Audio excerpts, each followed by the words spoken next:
Hello guys. आप सोच रहे होंगे इन्वर्टर एसी लें या फिर नॉर्मल एसी लें, means non inverter AC. What is an inverter AC? Inverter AC क्या होता है? Does this light still work? क्या ये लाइट जाने के बाद भी चलता है? How are inverter AC is better than non inverter AC? Inverter AC कैसे बेस्ट है नॉन इन्वर्टर एसी से? आप इन तीनों पॉइंट्स की जानकारी के लिए इस वीडियो को स्टार्टिंग से लेकर एंड तक देखें। Welcome to the technical Gautam. Subscribe to my channel, press the bell icon, like and share to my videos. An inverter is a device for converting frequency. Inverter AC वो होता है जो अपने रूम के टेम्परेचर को maintain करता है अपनी फ्रीक्वेंसी को अप डाउन करके।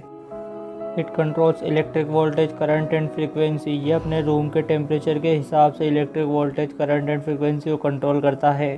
Adjust the speed of compressor. Compressor अपनी स्पीड एडजस्ट करता रहता है रूम के टेम्परेचर को मेंटेन करने के लिए। The inverter AC does not run after the AC lights goes of. अगर रूम की लाइट चली गई है तो इन्वर्टर एसी भी नहीं चलता है। Comfortability of inverter air conditioner. Inverter air conditioner अपने रूम का टेम्परेचर मेंटेन रखता है। Uncomfortable in non inverter air conditioner. Non inverter air conditioner का टेम्परेचर अप डाउन होता है, इसलिए अनकम्फर्टेबल महसूस होता है। An inverter is a device for converting frequency. Inverter AC वो होता है जो अपने रूम के टेम्परेचर को मेंटेन करता है अपनी फ्रीक्वेंसी को अप डाउन करके। It controls electric voltage, current and frequency. ये अपने रूम के टेम्परेचर के हिसाब से electric voltage, current and frequency को कंट्रोल करता है। Adjust the speed of compressor. Compressor अपनी स्पीड एडजस्ट करता रहता है रूम के टेम्परेचर को मेंटेन करने के लिए। The inverter AC does not run after the AC lights goes of. अगर रूम की लाइट चली गई है तो इन्वर्टर एसी भी नहीं चलता है। Speed of compressor inverter AC. Compressor maintain speed all the time. Compressor अपनी स्पीड को मेंटेन रखता है जिससे इलेक्ट्रिसिटी कंजप्शन कम होता है। Non inverter AC operates at either full speed और no power. Non inverter AC full speed पर चलता है और बार बार ऑन ऑफ होता रहता है जिससे ज़्यादा इलेक्ट्रिसिटी कंजप्शन होता है। Electricity consumption inverter air conditioner. They saves more electricity than non inverter AC. ये ज़्यादा इलेक्ट्रिसिटी सेव करता है as compare to non inverter AC. Non inverter air conditioner they consume more electricity than inverter AC. ये ज़्यादा electricity consumption करता है compare to inverter AC. अब हम बात करेंगे नॉइज़ की कि इन्वर्टर एयर कंडीशनर में ज़्यादा आती है या नॉन इन्वर्टर एयर कंडीशनर में।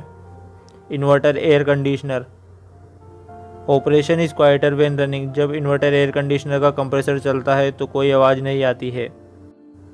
Non inverter air conditioner they create a lot of noise when running. जब नॉन इन्वर्टर एयर कंडीशनर का कंप्रेसर चलता है तो ज़्यादा आवाज़ आती है as compare to inverter air conditioner. अब हम बात करते हैं स्टेबलाइज़र के बारे में।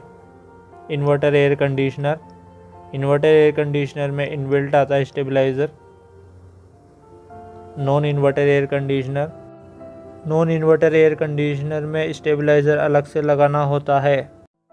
Life of AC inverter air conditioner longer life span than non inverter unit. Inverter air conditioner की लाइफ ज़्यादा होती है as compare to non inverter unit. Non inverter air conditioner life span is less compare to inverter unit. Non inverter air conditioner की life कम होती है as compare to inverter unit. Main and the last point is money.